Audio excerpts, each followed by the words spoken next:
Now, Mark Emery, I'm sure you've heard of him, is in prison for being an activist, I suppose, around the cannabis issue. I mean, there are specific reasons, but it's really being an activist. And his wife, Jodie Emery, is free and in Vancouver, if that is freedom. I want to make this quite clear. You know, we disagree on this issue of cannabis and drugs and legalization and decriminalization. I'm fairly conservative on this, but that doesn't mean you can't have an informed, civilized debate. And I certainly think it is ridiculous to have people in prison for long periods of time when they have not used any violence at all. We now hear that it could be, and I must find out if this is hyperbole or not, but it could be that someone who grows cannabis could spend more time in prison than a child rapist. Is this true? Is this really true? Is this just a campaign that you're running? Well, it is true if you look at the mandatory minimums being offered for drug offenses and marijuana offenses. This government is really cracking down on the marijuana culture and marijuana growers. They're out of touch with Canadians, though. The most recent poll was 66% of Canadians want legalization or decriminalization, and 59% of conservative voters also want it legalized or decriminalized. They understand that prohibition hasn't worked. Making tougher laws and putting people in prison isn't reducing the problems. And I agree that violent, dangerous criminals and organized crime are a threat and should be dealt with. But the only way to do so is to end prohibition, take the money away from them, bring it into the legitimate economy, stop wasting taxpayer dollars going after an endless battle, and we'll see a solution to so many of the problems associated with the drug trade today. Mm-hmm. Look, we just had a survey that showed that, 65% of people support the death penalty. Wherever you stand on that, it's not the government's job to simply obey the people. They have to have their own ideas. And I mean, I think you'd agree that there's been a big media campaign and entertainment campaign to normalize drug use. I don't think people who use cannabis should have criminal records and be arrested. But if you are growing the stuff to sell, well, I've got very little sympathy with you. Well, consider that most Canadians aren't going and calling up their local Hells Angels dealer to get their weed.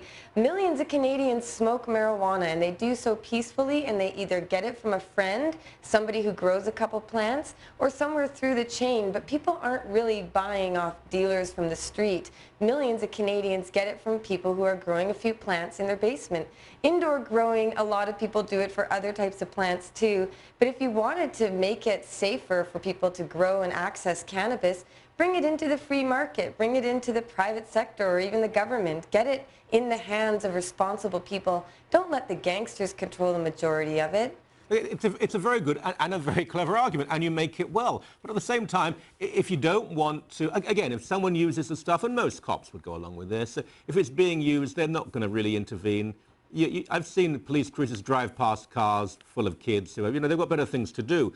But if you don't want to go to prison, if you don't want a record, then don't grow it. It's as simple as that. You use it if you want, but don't grow the stuff.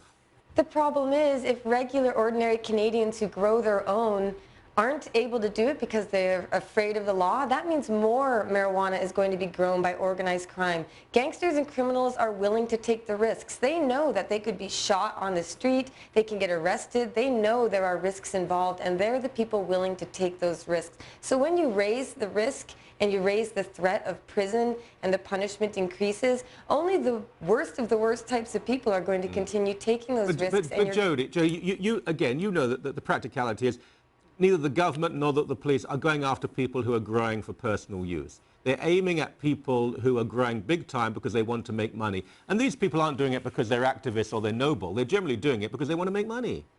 Well, if that's an issue and you don't want people profiteering from prohibition, then end prohibition and there won't be money to be made and there won't be a huge number of people breaking the law to do that. But again, organized crime, their marijuana is mostly for export. A lot of Canadians grow their own homegrown. And these prisons that are being built across Canada, we know there are tens of thousands of prison beds being opened up. And we don't have tens of thousands of Bernardos or Willie Pictons out there. There's a lot of Canadians who grow a couple plants and sell it to their friends who are facing prison under these laws. And we've seen it happen in the U.S. And we know that private prison corporations lobby for these types of laws. If Harper is so sure that this is a good thing for Canada, Why aren't they providing the evidence? Why are the reports blacked out? What is the motivation behind these laws when all the science and all the studies and all the experts and even conservatives throughout the United States say that this is the wrong direction, this is a waste of billions of dollars? Some conservatives do, some don't. I mean, there's obviously a division between libertarian and non-libertarian.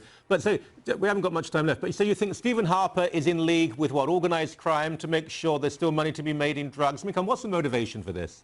Let's just say that there are certain people who profit from prohibition, and that certainly includes gangsters, but police budgets go up, prisons go up, and people who want prohibition to end want to see the criminals put out of business. I am not on the side of gangsters. I want safer streets for Canada. It's where you lose me, you see. It's conspiracy theory. I think this is a valid debate to have, but I don't think anyone, certainly Stephen Harper, is in league with anyone else. He merely thinks this is the way. Look, we will bring you back on the show. My regards to you and to your husband. Thank you so much.